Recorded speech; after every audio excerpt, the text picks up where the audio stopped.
ಮಯನ್ಮಾರ್ನಲ್ಲಿ 2 ಪ್ರಬಲ ಭೂಕಂಪ ಆಗಿದೆ. ನೋಡ್ತಾ ಇದ್ದಂತೆ ಗಗನ ಚುಂಬಿ ಕಟ್ಟಡಗಳು ನೆಲಕ್ಕುರುಳುವಂತ ದೃಶ್ಯಗಳು ಇವತ್ತು ಬ್ಯಾಂಕಾಕ್ನಲ್ಲಿ ಥೈಲ್ಯಾಂಡ್ ಅಲ್ಲಿ ಸರ್ವೇ ಸಾಮಾನ್ಯ ಆಗಿಬಿಟ್ಟಿತ್ತು. ಪ್ರಬಲ ಭೂಕಂಪ, ಭೀಕರ ಭೂಕಂಪ, ಒಂದೊಂದು ದೃಶ್ಯಗಳು ಅಲ್ಲಿನ ಭೀಕರತೆಯನ್ನ ಸಾರಿ ಹೇಳ್ತಾ ಇವೆ. ಎರಡೆರಡು ಬಾರಿ ಭೂಕಂಪ ಆಯಿತು. ಒಂದ್ಸಲ ಭೂಕಂಪ ಆಗಿ 7.6 ತೀವ್ರತೆಯ ಒಂದು ಭೂಕಂಪದ 15 ನಿಮಿಷದ ನಂತರ ಮತ್ತೊಂದು ಭೂಕಂಪ. ಈ ಕಂಪನದ ತೀವ್ರತೆ ಹೇಗಿತ್ತು ಅಂತಂದ್ರೆ ಗಗನ ಚುಂಬಿ ಕಟ್ಟಡಗಳ ಧರಾಶಾಹಿ ಆದವು, ಸೇತುವೆ ಕುಸಿದವು, ಪ್ರದೇಶಗಳ ನಡುಗಿ ಹೋದವು, ಮನೆಯಲ್ಲಿದ್ದಂಥ ವಸ್ತುಗಳು, ಫ್ಯಾನು, ಫೋಟೋ ಫ್ರೇಮ್ಗಳು ಅಲ್ಲಾಡ್ಬಿಟ್ಟವು. 45ಕ್ಕೂ ಅಧಿಕ ಜನ ನಿವೇಶನಗಳ ಅವಶೇಷಗಳ ಅಡಿಯಲ್ಲಿ ಸಿಲುಕಿದ್ದಾರೆ ಅಂತ ಹೇಳಲಾಗ್ತಾ ಇದೆ. ನಿರ್ಮಾಣ ಹಂತದ ಏಕಾಏಕಿ ದೊಡ್ಡ ಕಟ್ಟಡ ಕುಸಿದಂಥ ದೃಶ್ಯ ಕೂಡ ಬೇರೆ ಬೇರೆ ಆಂಗಲ್ಗಳಿಂದ ಸರಿಯಾಗಿದೆ. ನೋಡಿ ಈ ದೃಶ್ಯ, ಇದು ನಿರ್ಮಾಣ ಆಗ್ತಾ ಇದ್ದಂಥ ಒಂದು ಕಟ್ಟಡ. ಭೂಕಂಪದ ತೀವ್ರತೆ ಹೇಗಿತ್ತು ಅಂತಂದ್ರೆ ಆ ಕಟ್ಟಡ ಧರಾಶಾಹಿ ಆಗಿದೆ. ದೃಶ್ಯಗಳನ್ನು ನೋಡಿ, ಅದರ ಭೀಕರತೆ ಆ ದೃಶ್ಯಗಳೇ ತೋರಿಸುತ್ತೆ.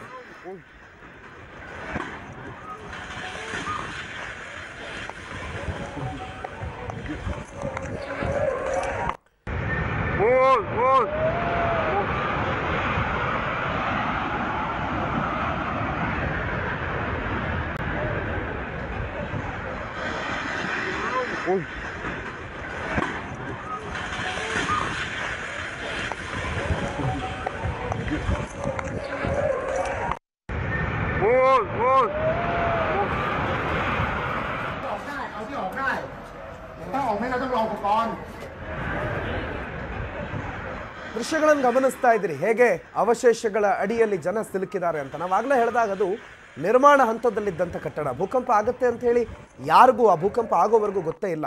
ಇವನ್ ಭೂಕಂಪ ಆಗುತ್ತೆ, ಇದೆಲ್ಲ ಬಿದ್ದು ಹೋಗುತ್ತೆ ಅನ್ನುವ ಕಲ್ಪನೆಯೂ ಇಲ್ಲದೆ ಜನ ನಾರ್ಮಲ್ ಆಗಿ ಅದರಲ್ಲಿ ಕೆಲಸ ಮಾಡ್ತಿದ್ರು. ನಿರ್ಮಾಣದ ಹಂತದಲ್ಲಿದ್ದರಿಂದ ಬೇರೆ ಬೇರೆ ಅಂದರೆ ಆಲ್ಮೋಸ್ಟ್ ಒಂದು 75% ಕಂಪ್ಲೀಟ್ ಆಗಿದ್ದರಿಂದ ಕೊನೆಯ ಹಂತದ ಸಿದ್ಧತೆಗಳು, ಗ್ಲಾಸು, ಅದು ಇದು ಅಂಥೇಳಿ ಸಿಕ್ಕಾಪಟ್ಟೆ ಜನ ಅದರಲ್ಲಿ ಕೆಲಸ ಮಾಡ್ತಾ ಇದ್ರು ಅಂತ ಕೂಡ ಹೇಳಲಾಗಿದೆ.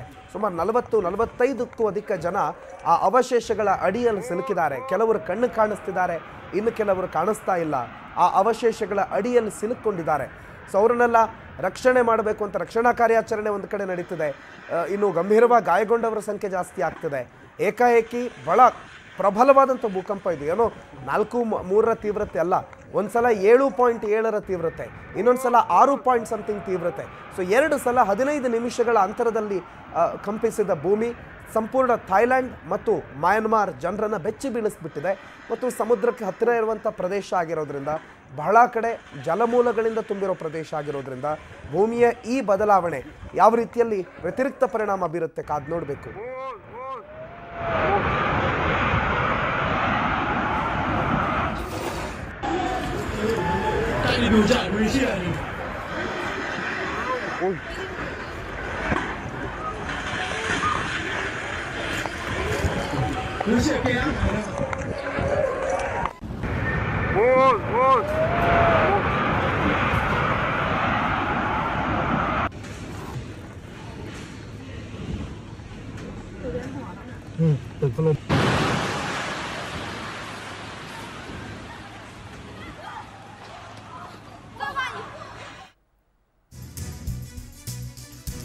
ಒಂದೊಂದು ದೃಶ್ಯಗಳು ಅಲ್ಲಿನ ಭೀಕರತೆಯನ್ನ ತಿಳಿಸ್ತಾ ಇವೆ. ಆ ನಡುವೆ ಬ್ಯಾಂಕಾಕ್ನಲ್ಲಿ ತುರ್ತು ಪರಿಸ್ಥಿತಿಯನ್ನ ಘೋಷಿಸಿದೆ ಸರ್ಕಾರ.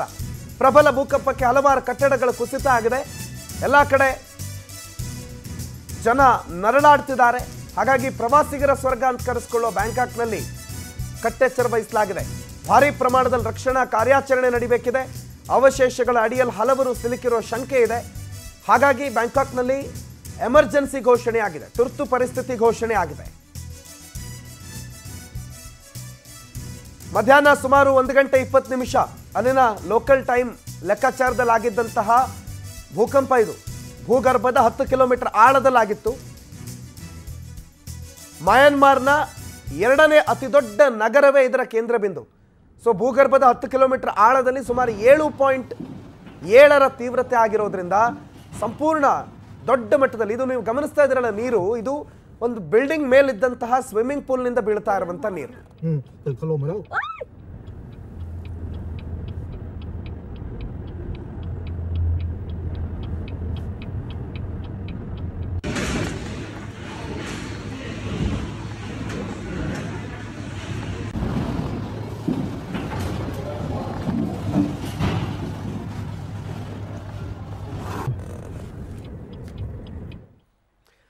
ಮ್ಯಾನ್ಮಾರ್ನ ಸಗಯಿಂಗ್ ಅನ್ನೋರ್ಲಿ ಭೂಕಂಪಕ್ಕೆ ಭಾರಿ ಹಾನಿಯಾಗಿದೆ. ಬೃಹತ್ ಕಟ್ಟಡವೊಂದು ಧರೆಗುರುಳಿರುವಂತಹ ದೃಶ್ಯ ವೈರಲ್ ಆಗ್ತಾ ಇದೆ. ಸುಮಾರು 30 ಮಹಡಿಗಳ ಕಟ್ಟಡ ನಿರ್ಮಾಣ ಹಂತದಲ್ಲಿತ್ತು. ಕಟ್ಟಡದ ಕಾರ್ಯ ನಡೀತಾ ಇತ್ತು. ಆ ಕಟ್ಟಡ ಧರೆಗುರುಳಿದೆ. ಕಟ್ಟಡದ ಅವಶೇಷಗಳ ಅಡಿಯಲ್ಲಿ 43 ಜನ ಕಾರ್ಮಿಕರ ಸಿಲುಕಿರೋ ಶಂಕೆ ವ್ಯಕ್ತ ಆಗಿದೆ. ಇನ್ನೇನು ಧರೆಗುರುಳುತ್ತೆ ಅನ್ನೋ ಸಂದರ್ಭದಲ್ಲಿ 7 ಜನ ಕಾರ್ಮಿಕರು ಓಡ್ ಹೋಗಿ ಪರಾರಿಯಾಗಿದ್ದಾರೆ. ಆ ಕಟ್ಟಡ ಬಿದ್ದಿರುವ ಬೇರೆ ಬೇರೆ ಆಂಗಲ್ನ ದೃಶ್ಯಗಳನ್ನು ನಿಮ್ಮ ಮುಂದೆ ಇಡ್ತಾ ಇದ್ದೀವಿ.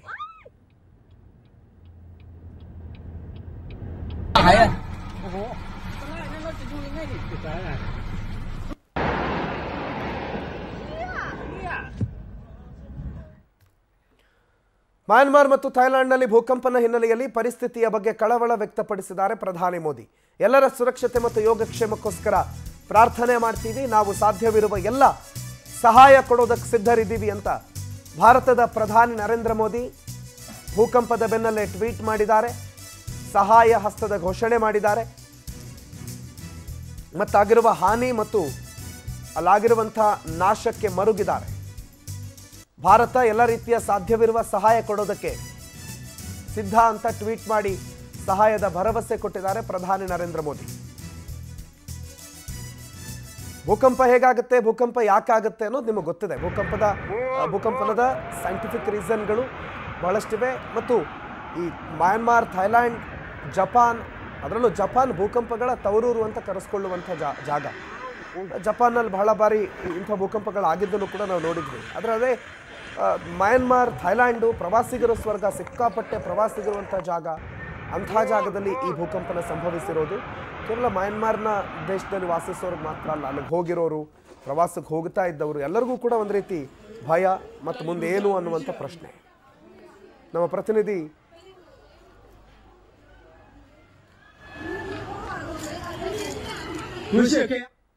ಪ್ರತಿನಿಧಿ ಸಂತೋಷ್ ಹೊಸಹಳ್ಳಿ ದೆಹಲಿಯಿಂದ ನೇರ ಸಂಪರ್ಕದಲ್ಲಿ ಮತ್ತು ನಮ್ಮ ಹಿರಿಯ ಪ್ರತಿನಿಧಿ, ವಿಶೇಷ ಪ್ರತಿನಿಧಿ ಅರುಣ್ BA ನ್ಯೂಸ್ ಡೆಸ್ಕ್ನಿಂದ ನೇರ ಸಂಪರ್ಕದಲ್ಲಿ ಜಾಯ್ನ್ ಆಗಿದ್ದಾರೆ. ಮೊದಲಿಗೆ ದೆಹಲಿ ಪ್ರತಿನಿಧಿ ಸಂತೋಷನ್ನು ಮಾತಾಡಿಸ್ತೀನಿ. ಸಂತೋಷ್, ಒಂದು ಬಹಳ ದೊಡ್ಡ ಮಟ್ಟದ ಭೂಕಂಪ.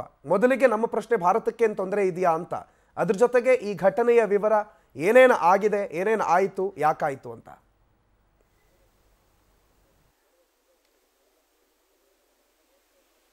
ಪ್ರಣತ್, ಪ್ರಮುಖವಾಗಿ ಇವತ್ತು ಬೆಳಗ್ಗಿನ ಜಾವ 11:50 ಸುಮಾರಿನಲ್ಲಿ ನಡೆದಿರುವಂಥ ದೊಡ್ಡ ಭಾರಿ ಪ್ರಮಾಣದ ಭೂಕಂಪ ಅನ್ನುವಂಥದ್ದನ್ನು ಕೂಡ ಹೇಳಲಾಗ್ತಾ ಇದೆ.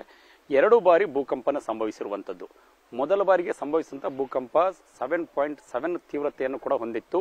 2ನೇ ಬಾರಿಗೆ ನಡೆದ, ಅದು ಕೂಡ 15 ನಿಮಿಷದ ಅಂತರದಲ್ಲಿ 2ನೇ ಬಾರಿಗೆ ಮತ್ತೊಮ್ಮೆ ಭೂಕಂಪ ಸಂಭವಿಸಿದೆ. ಅದು 6.4 ತನ್ನ ತೀವ್ರತೆಯನ್ನ ಇಟ್ಟುಕೊಂಡಿತ್ತು ಅನ್ನುವಂಥದ್ದು. ಅಂದ್ರೆ ಭೂಮಿಯ ಆಳದಲ್ಲಿ ಸುಮಾರು 10 ಕಿಲೋಮೀಟರ್ನ ದೂರದಲ್ಲಿ ಇದರ ಒಂದು ಪ್ರಮುಖ ಕೇಂದ್ರ ಬಿಂದು, ಜೊತೆಗೆ ಮಯನ್ಮಾರ್ ಅದರ ಪ್ರಮುಖ ಭೂಕಂಪನದ ಕೇಂದ್ರ ಬಿಂದು ಅನ್ನುವಂಥದ್ದನ್ನ IMD ಈಗಾಗಲೇ ಮಾಹಿತಿಯನ್ನ ನೀಡಿರುವಂಥದ್ದು. ಆದ್ರೆ ಮುಖ್ಯವಾಗಿ ಮಯನ್ಮಾರ್ನಲ್ಲಿ ಸಂಭವಿಸಿದಂತಹ ಈ ಒಂದು ಭೂಕಂಪವೇನಿದೆ ಅದು ನೆರೆಹೊರೆಯ ರಾಷ್ಟ್ರಗಳಲ್ಲಿ ದೊಡ್ಡ ಮಟ್ಟದ ಭಾರಿ ಹೊಡೆತವನ್ನ ಈಗ ಕೊಟ್ಟಿರುವಂಥದ್ದು.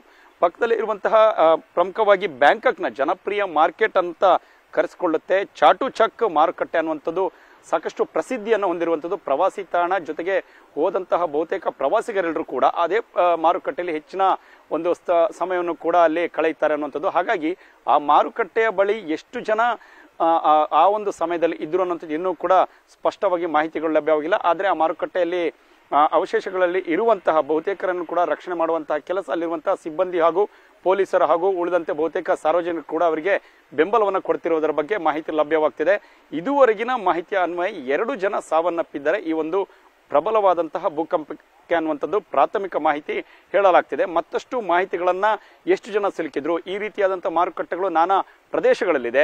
ಹಾಗಾಗಿ ಬೇರೆ ಬೇರೆ ಸ್ಥಳಗಳಲ್ಲಿ ಆಗಿರುವಂತಹ ಭೂಕಂಪದ ಪ್ರದೇಶಗಳಲ್ಲಿ ಎಷ್ಟು ಜನ ಸಿಲುಕಿದ್ರು ಅವರೆಲ್ಲರೂ ಕೂಡ ರಕ್ಷಣೆ ಮಾಡುವಂತಹ ಕಾರ್ಯ ಅಲ್ಲಿರುವಂತಹ ಸರ್ಕಾರಗಳಿಂದ ಆಗ್ತಿದೆ ಅನ್ನುವಂಥದ್ದು. ಇನ್ನು ನೆರೆಹೊರೆಯ ರಾಷ್ಟ್ರಗಳಿಗೆ ಇದರ ಎಫೆಕ್ಟ್ ಆಗಿದೆ.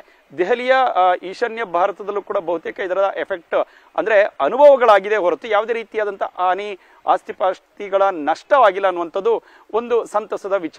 ಆದ್ರೆ ಈ ರೀತಿಯಾದಂತಹ ಭೂಕಂಪಗಳು ಆ ಒಂದು ಭಾಗದಲ್ಲಿ ಪದೇ ಪದೇ ಆಗ್ತಿದೆ ಅನ್ನುವಂಥದ್ದು ಕೂಡ ಮಾಹಿತಿ ಇರುವಂಥದ್ದು. ಮುಖ್ಯವಾಗಿ ಈ ಹಿಂದೆ ಕೂಡ 2 ಬಾರಿ ಪ್ರಬಲವಾಗಿ ಭೂಕಂಪಗಳು ಸಂಭವಿಸಿದೆ. ಅದರಲ್ಲಿ ಸಹಜವಾಗಿ ನಡೆಯುವಂತಹ ಭೂಕಂಪಗಳು ಅಲ್ಲಿ ಆಗ್ತಾನೆ ಇರುತ್ತೆ. 1930 ಮತ್ತು 1956 ನಡುವೆ ನಡೆದಂತಹ ಆ ಒಂದು ದೇಶದ ಮಧ್ಯಭಾಗದಲ್ಲಿ ನಡೆದಂತಹ ಭೂಕಂಪ ದೊಡ್ಡ ಮಟ್ಟದಲ್ಲಿ ಸಂಚಲನ ಉಂಟು ಮಾಡಿತ್ತು. ಜೊತೆಗೆ ಅದರ ತೀವ್ರತೆ 7.0 ಅಷ್ಟಿದ್ರೂ ಕೂಡ ಭಾರಿ ಹೊಡೆತವನ್ನ ಆ ದೇಶಕ್ಕೆ ಕೊಟ್ಟಿತ್ತು, ನಷ್ಟವನ್ನ ಉಂಟು ಮಾಡಿತ್ತು ಅನ್ನುವಂಥದ್ದು ಕೂಡ ಮಾಹಿತಿಗಳಿದೆ ಅನ್ನುವಂಥದ್ದು. ಜೊತೆಗೆ ಮುಖ್ಯವಾಗಿ US ನ ಒಂದು ಅಲ್ಲಿರುವಂತಹ ಕಚೇರಿ ತಮ್ಮ ಈ ಒಂದು ಮಾಹಿತಿಯನ್ನ ಹಂಚಿಕೊಂಡಿರುವಂಥದ್ದು. ಜೊತೆಗೆ ಇದಕ್ಕೆ ಈ ಒಂದು ಭೂಕಂಪ ಸಂಭವಿಸಿರುವುದಕ್ಕೂ ಕೂಡ ನೆರೆಹೊರೆಯ ರಾಷ್ಟ್ರದ ಬಹುತೇಕ ಗಣ್ಯರು, ಜೊತೆಗೆ ಅಧ್ಯಕ್ಷರು, ಪ್ರಧಾನಮಂತ್ರಿಗಳು ಕೂಡ ಇದೀಗ ಅದಕ್ಕೆ ಕೆಲವೊಂದಿಷ್ಟು ಸಂತಾಪಗಳನ್ನ ಸೂಚಿಸಿರುವಂಥದ್ದು. ಜೊತೆಗೆ ಅಲ್ಲಿ ಆದಷ್ಟು ಸುರಕ್ಷಿತವಾಗಿರುವಂತಹ ಸ್ಥಳಕ್ಕೆ ಎಲ್ಲರನ್ನು ಕೂಡ ರವಾನೆ ಮಾಡುವಂಥದ್ದು, ಜೊತೆಗೆ ಅದಕ್ಕೆ ಬೇಕಾದಂತಹ ಬೆಂಬಲವನ್ನ ಕೊಡುವಂತಹ ಪ್ರಯತ್ನವನ್ನು ಮಾಡಿದ್ದಾರೆ. ಭಾರತದ ಪ್ರಧಾನಿ ನರೇಂದ್ರ ಮೋದಿ ಕೂಡ ಇದೇ ರೀತಿಯ ಒಂದು ಟ್ವೀಟ್ ಅನ್ನು ಮಾಡಿ ಅವರಿಗೆ ಸಂಪೂರ್ಣ ಸಹಕಾರವನ್ನು ಕೊಡುವಂತ ನಿಟ್ಟಿನಿಂದಾಗಿ ಇದೀಗ ಬೆಂಬಲವನ್ನ ಕೋರಿರುವಂಥದ್ದು ಗಮನಿಸಬೇಕಾಗುತ್ತೆ. ಸಂತೋಷ್, ಮಾತನಾಡಿಸ್ತೀನಿ ನಿಮ್ಮನ್ನ. ಹಿರಿಯ ಪ್ರತಿನಿಧಿ ಅರುಣ್ BA ನ್ಯೂಸ್ ಡೆಸ್ಕ್ನಿಂದ ನೇರ ಸಂಪರ್ಕದಲ್ಲಿ ಜಾಯ್ನ್ ಆಗಿದ್ದಾರೆ. ಅರುಣ್ ಸರ್, ಭೂಕಂಪ ಅಂತಂದಿದ ತಕ್ಷಣನೇ ಭಯ ಆಗುತ್ತೆ. ಎಲ್ಲವೂ ಸುತ್ತಮುತ್ತ ಅಲುಗಾಡೋ ಭೂಮಿ, ಅಲುಗಾಡುವಂತಹ ಅಥವಾ ನೆಲಕ್ಕೆ ಬೀಳುವಂತಹ ಕಟ್ಟಡಗಳು, ಇದೆಲ್ಲ ನೋಡಿದಾಗಲೇ ನಾವು ಬಹಳ ಭಯ ಆಗುತ್ತೆ. ಅಲ್ಲಿ ಅನುಭವಿಸಿರೋರ ಕಷ್ಟ ಏನು ಅಂತ, ಭೂಕಂಪದ ಬಗ್ಗೆ ಏನೇನು ಮಾಹಿತಿಗಳಿದೆ ಅರುಣ್ ಸರ್? ನಿಜ, ಈಗಾಗಲೇ ಸಂತೋಷ್ ಅವರು ಕೂಡ ಸಂಪೂರ್ಣ ವಿವರವನ್ನು ಕೊಟ್ಟಿದ್ದಾರೆ. ಮ್ಯಾನ್ಮಾರ್, ಅದೇ ರೀತಿ ಥೈಲ್ಯಾಂಡ್, ಆಲ್ಮೋಸ್ಟ್ ಎರಡೂ ಕೂಡ ಅಕ್ಕಪಕ್ಕದಲ್ಲಿರುವಂಥ ದೇಶಗಳೇ. ನಮ್ಮ ಭಾರತಕ್ಕೂ ಕೂಡ ಮ್ಯಾನ್ಮಾರ್ನ ಗಡಿ ನಾವು ಹೊಂದಿಕೊಂಡಂತೆ ಇರುವಂಥದ್ದು. ನಮ್ಮ ಈಶಾನ್ಯ ಭಾರತದ ಹಲವಾರು ಪ್ರದೇಶಗಳು ಮ್ಯಾನ್ಮಾರ್ನ ಗಡಿಗೆ ಹೊಂದಿಕೊಂಡಂತೆ ಇದೆ. ಈಗ ಪ್ರಮುಖವಾಗಿ ಮ್ಯಾನ್ಮಾರ್ನ ಸಗಾಯಿಂಗ್ ಅನ್ನುವಂಥ ಒಂದು ಪಟ್ಟಣ ಏನಿದೆ, ಆ ಪಟ್ಟಣದಿಂದ 16 ಕಿಲೋಮೀಟರ್ ದೂರದಲ್ಲೇ ಭೂಕಂಪನದ ಕೇಂದ್ರ ಪತ್ತೆಯಾಗಿರುವಂಥದ್ದು. ಹಾಗಾಗಿ ಇಡೀ ಮ್ಯಾನ್ಮಾರ್ ಈ ಭೂಕಂಪನದ ಹೆಚ್ಚಿನ ಅನುಭವವನ್ನು ಅವರು ಅಲ್ಲಿ ಆಗ್ತಾ ಇರುವಂಥದ್ದು. ಈಗಾಗಲೇ ಒಂದು ಕಡೆ ಮ್ಯಾನ್ಮಾರಲ್ಲಿ, ಮತ್ತೊಂದು ಕಡೆ ಬ್ಯಾಂಕಾಕಲ್ಲೂ ಕೂಡ ತೀವ್ರವಾದಂಥ ಭೂಕಂಪ ಆಗಿದೆ. 12:50 ಸುಮಾರಿಗೆ ಮೊದಲ ಭೂಕಂಪನ ಆಯಿತು. ಯಾವಾಗಲೂ ಅಷ್ಟೇ ಪ್ರಣೋತ್, ಒಂದು ಬಾರಿ ಭೂಕಂಪನ ಆದ ನಂತರವೂ ಅದರ ನಂತರ ಪಶ್ಚಾತ್ ಕಂಪನಗಳು ಅಂತ ಹೇಳ್ತಾರೆ. ಸಣ್ಣ ಸಣ್ಣ ಸಣ್ಣ ಪ್ರಮಾಣದಲ್ಲಿ ಕಂಪನಗಳು ಆಗ್ತಲೇ ಹೋಗುತ್ತೆ. ನೀವು ಯಾವುದಾದ್ರು ಒಂದು ಬಟ್ಟಲಿನೊಳಗೆ ನೀರನ್ನ ತುಂಬಿಟ್ಟು ಆ ನೀರನ್ನ ಅಲಗಿಸಿಟ್ರೆ ಆ ಸೆಂಟ್ರ್ ಪಾಯಿಂಟಿಂದ ಅಲೆಗಳು ಎದ್ದೇಳುತ್ತೆ ನೋಡಿ, ಅಲೆಗಳು ಮೂವ್ ಆಗ್ತಾ ಹೋಗುತ್ತವೆ. ಈ ಭೂಕಂಪನವೂ ಅಷ್ಟೇ, ಒಮ್ಮೆ ಭೂಮಿ ನಡುಗಿದ ನಂತರ ಅದರ ಅಲೆಗಳು ಬಹಳ ದೂರದವರೆಗೂ ಅವು ಮೂವ್ ಆಗ್ತಾ ಇರುತ್ತವೆ. ಹಾಗಾಗಿ ಒಂದು ಕಡೆ ಥೈಲ್ಯಾಂಡ್ ಕಡೆಗೆ ಆ ಒಂದು ಕಂಪನದ ಅಲೆಗಳು ಮೂವ್ ಆಗಿದ್ರೆ, ಮತ್ತೊಂದು ಕಡೆ ಭಾರತದ ಕಡೆಗೂ ಕೂಡ, ಅದರಲ್ಲೂ ನಮ್ಮ ಈಶಾನ್ಯ ರಾಜ್ಯದ ಕಡೆಗೂ ಕೂಡ ಆ ಕಂಪನದ ಅಲೆಗಳು ಬರ್ತಾ ಇವೆ ಅನ್ನುವಂಥ ಒಂದು ಮಾಹಿತಿ ಇರುವಂಥದ್ದು. ಈಗಾಗಲೇ ಆ ಎರಡೂ ದೇಶಗಳಲ್ಲಿ ಸಾಕಷ್ಟು ಪ್ರಮಾಣದ ಹಾನಿಯಾಗಿದೆ. ದೊಡ್ಡ ದೊಡ್ಡ ಕಟ್ಟಡಗಳು ಬಿದ್ದು ಬಹಳಷ್ಟು ಜನ ಅವಶೇಷಗಳಡಿ ಸಿಕ್ಕಾಕೊಂಡಿದ್ದಾರೆ. ಅದರಲ್ಲೂ ಬ್ಯಾಂಕಾಕ್ನ 2 ಏರ್ಪೋರ್ಟ್ಗಳಲ್ಲಿ ಎಲ್ಲ ವಿಮಾನಗಳನ್ನ ರದ್ದು ಮಾಡಿದ್ದಾರೆ. ರನ್ವೇ ಆದಷ್ಟು ಬಹಳಷ್ಟು ಜಖಮ್ ಆಗಿರುತ್ತೆ, ಲ್ಯಾಂಡಿಂಗ್ ಅಥವಾ ಟೇಕ್ ಆಫ್ ಆಗೋದಿಲ್ಲ. ಇದೇ ಕಾರಣಕ್ಕೆ ಜೊತೆಗೆ ಮ್ಯಾನ್ಮಾರಲ್ಲೂ ಕೂಡ ತುರ್ತು ಪರಿಸ್ಥಿತಿಯನ್ನು ಘೋಷಣೆ ಮಾಡಿದ್ದಾರೆ. ಪ್ರಮುಖವಾಗಿ ಯಾಕೆ ಈ ಭೂಕಂಪನ ಆಗುತ್ತೆ, ನಾವು ಗಮನಿಸಿದಂತೆ ಅಥವಾ ಈಗಾಗಲೇ ಭೂಗರ್ಭ ಶಾಸ್ತ್ರಜ್ಞರು ಹೇಳಿರುವಂತೆ ಮ್ಯಾನ್ಮಾರ್ ಇರ್ಬೋದು ಅಥವಾ ಥೈಲ್ಯಾಂಡ್ ಇರ್ಬೋದು, ಇವೆರಡೂ ಕೂಡ ಭೂಕಂಪನ ವಲಯದಡಿಯಲ್ಲೇ ಬರುವಂಥ ದೇಶಗಳು. ಕೇವಲ ಮ್ಯಾನ್ಮಾರ್ ಅಥವಾ ಥೈಲ್ಯಾಂಡ್ ಮಾತ್ರ ಅಲ್ಲ, ನಮ್ಮ ಭಾರತದಲ್ಲೂ ಕೂಡ ಹಿಮಾಲಯ ಪರ್ವತ ಪ್ರಾಂತ್ಯ, ಅದರಲ್ಲೂ ಕಾಶ್ಮೀರದಿಂದ ಮೊದಲುಗೊಂಡು ಈಶಾನ್ಯ ರಾಜ್ಯಗಳವರೆಗೂ ಕೂಡ ನಾವು ಕೂಡ ಭೂಕಂಪನ ವಲಯದಲ್ಲೇ ಇರುವಂಥದ್ದು. ಎರಡು ಬಹುಶಃ ಇದಕ್ಕೆ ಭೂಗರ್ಭ ಶಾಸ್ತ್ರಜ್ಞರು ಕಾರಣವನ್ನು ಕೂಡ ಹೇಳ್ತಾ ಹೋಗ್ತಾರೆ. ನಾವು ಎಲ್ರಿಗೂ ಗೊತ್ತಿರುವಂತೆ ಭೂಮಿ ಹಲವಾರು ಲೇಯರ್ಗಳಿಂದ ಮಾಡಲ್ಪಟ್ಟಿದೆ. ಭೂಮಿಯ ಕೆಳಭಾಗದಲ್ಲಿ ನಾವೇನು ಹೇಳ್ತೀವಿ ಲಾವಾ ಅಂತೇನು ಹೇಳ್ತೀವಿ, ಕುದಿತಾ ಇರುವಂಥ ಕಲ್ಲಿನ ರಸ, ಆ ಕಲ್ಲಿನ ರಸ ಇರುವಂಥ ಲಾವಾ ಇರುವಂಥ ಕೋರ್ ಇದೆ. ಆ ಕೋರ್ನ ಮೇಲ್ಭಾಗದಲ್ಲಿ ಶಿಲಾಪದರಗಳಿವೆ. ಈ ಶಿಲಾಪದರಗಳು ಕೆಲವು ಕಡೆ ಗಟ್ಟಿಯಾಗಿದ್ದು ದೊಡ್ಡ ಪ್ರಮಾಣದಲ್ಲಿದ್ದರೆ, ಮತ್ತೆ ಕೆಲವು ಕಡೆ ಇದು ವೀಕ್ ಆಗಿದೆ. ಈ ಮೊದಲು ಎಷ್ಟೋ ಸಾವಿರ ವರ್ಷಗಳ ಹಿಂದೆ ನಮ್ಮ ಈ ಭೂಮಿ ಏನಿದೆ, ಭೂಮಿ ಹರಡ್ಕೊಂಡಿತ್ತು, ಬೇರೆ ಬೇರೆ ಬೇರೆ ಬೇರೆ ಬೇರೆ ದೂರ ದೂರ ದೂರಕ್ಕೆ ಹರಡ್ಕೊಂಡಿತ್ತು. ಅದನ್ನು ನಾವು ಕೆಳಗಡೆ ಆ ಪ್ಲೇಟ್ಗಳಿದೆಯಲ್ಲ, ಅದನ್ನು ಏಷ್ಯಾಟಿಕ್ ಪ್ಲೇಟ್ ಹಾಗೂ ಆಸ್ಟ್ರೇಲಿಯನ್ ಪ್ಲೇಟ್ ಅಂತ ಈಗ ಭೂಗರ್ಭ ಶಾಸ್ತ್ರಜ್ಞರು ಗುರುತಿಸ್ತಾರೆ. ಇವೆರಡು ಈಗಲೂ ಕೂಡ ದೂರ ದೂರದಲ್ಲೇ ಇರುವಂಥದ್ದು. ಆದರೆ ಈ ಭಾಗದಲ್ಲಿ ಈ ಆಸ್ಟ್ರೇಲಿಯನ್ ಪ್ಲೇಟ್ ಏನಿದೆ, ಏಷ್ಯಾಟಿಕ್ ಪ್ಲೇಟ್ ಸ್ಥಿರವಾಗಿ ನಿಂತಿದ್ರೆ ಆಸ್ಟ್ರೇಲಿಯನ್ ಪ್ಲೇಟ್ ಮುಂದಕ್ಕೆ ಮುಂದಕ್ಕೆ ಮೂವ್ ಆಗ್ತಾ ಇರುತ್ತೆ. ಪ್ರತಿ ಬಾರಿ ಭೂಕಂಪನ ಅಥವಾ ಮತ್ಯಾವುದೋ ಭೂಗರ್ಭದಲ್ಲಿ ಆಗುವಂಥ ಚಟುವಟಿಕೆಗಳಿಂದಾಗಿ ಅದು ಮೂವ್ಮೆಂಟ್ ಸ್ಟಾರ್ಟ್ ಆಗುತ್ತೆ. ಈ ಆಸ್ಟ್ರೇಲಿಯನ್ ಪ್ಲೇಟ್ ನಿರಂತರವಾಗಿ ಬಂದು ಏಷ್ಯಾಟಿಕ್ ಪ್ಲೇಟ್ಗೆ ಡಿಕ್ಕಿ ಆಗ್ತಾ ಇರುತ್ತೆ. ಈ ಏಷ್ಯಾಟಿಕ್ ಪ್ಲೇಟ್ ಮತ್ತು ಆಸ್ಟ್ರೇಲಿಯನ್ ಪ್ಲೇಟ್ ಡಿಕ್ಕಿ ಆಗುವಂಥ ಆ ಸ್ಥಳ ಏನಿದೆಯಲ್ಲ, ಅದು ಇದೇ ಮ್ಯಾನ್ಮಾರ್ ಥೈಲ್ಯಾಂಡ್ ಹಾಗೂ ನಮ್ಮ ಉತ್ತರ ಭಾರತದ ಹಿಮಾಲಯ ಪರ್ವತ ಪ್ರದೇಶದ ಕೆಳಭಾಗದಲ್ಲೇ ಈ ಪ್ರದೇಶ ಇರುವಂಥದ್ದು. ಹಾಗಾಗಿ ಇದನ್ನ ಭೂಕಂಪನ ವಲಯ ಅಂತ ಗುರುತಿಸಿದ್ದಾರೆ. ಅದರಲ್ಲೂ ಭೂಕಂಪನ ವಲಯ 5 ಅಡಿಯಲ್ಲಿ ಈ ದೇಶಗಳು ಬರುತ್ತೆ. ಅದರ ಪರಿಣಾಮವಾಗಿನೇ ಅಲ್ಲಿ ಪದೇ ಪದೇ ಪದೇ ಭೂಕಂಪ ಆಗ್ತಾ ಇರೋದು, ಭೂಕಂಪದ ತೀವ್ರತೆ ಕೂಡ ಅಲ್ಲಿ ಹೆಚ್ಚಾಗ್ತಿರೋದಕ್ಕೆ ಕಾರಣ ಆಗಿದೆ. ತೀವ್ರತೆ ಬಗ್ಗೆ ಮಾತಾಡೋಣ. Thank you Arun sir, thank you Santosh ಮಾಹಿತಿಗೆ.